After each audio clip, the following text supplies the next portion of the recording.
In the book of Judges, despite being chosen by God, Samson is consistently sinful. Chaos, confusion, and death result. Judges 16 verses 14 through 19. After this, Samson loved a woman in the valley of Sorek, whose name was Delilah. The Philistine rulers came up to her and said, "Trick him. Find out about how his strength is so great and how we can overcome him, bind him, and humiliate him. Each one of us will give you 1,100 silver coins." So Delilah said to Samson, "Please tell me how your strength is so great and how you could be bound in order to be subdued." Samson said to her, "If they bind me with 7 fresh bowstrings that have not been dried, then I will become weak and be like an ordinary man." So the Philistine rulers brought her 7 fresh bowstrings that had not been dried, and she bound him with them. They lay in wait in her inner room. She said to him, "The Philistines are upon you, Samson." Then he split apart the bowstrings like a single thread is split apart at the touch of fire. So the source of his strength did not become known. Delilah said to Samson, "You have deceived me. You have told me lies. Now please tell me how you can be bound."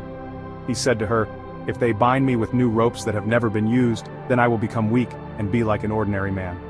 So Delilah took new ropes and bound him with them. Then she said to him, "The Philistines are upon you, Samson." For men were lying in wait, remaining in the room. But he split apart the ropes on his arms like a thread. Delilah said to Samson, "Up to now you have deceived me. You have told me lies.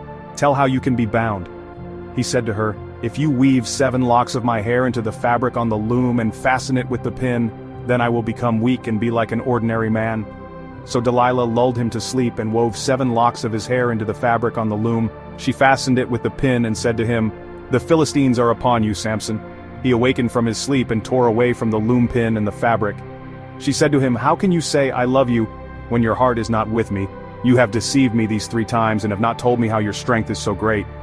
Every day she nagged him with her words and pleaded with him until he was tired to death. So he told her all his secrets and said to her, "No razor has touched my head, for I have been a Nazirite to God from my mother's womb. If I were shaven, my strength would leave me, and I would become weak and be like all other men." Delilah saw that he had told her all his secrets, so she sent for the Philistine rulers, saying, "Come up this time, for he has told me all his secrets." So the Philistine rulers came up to her and brought the money in their hands.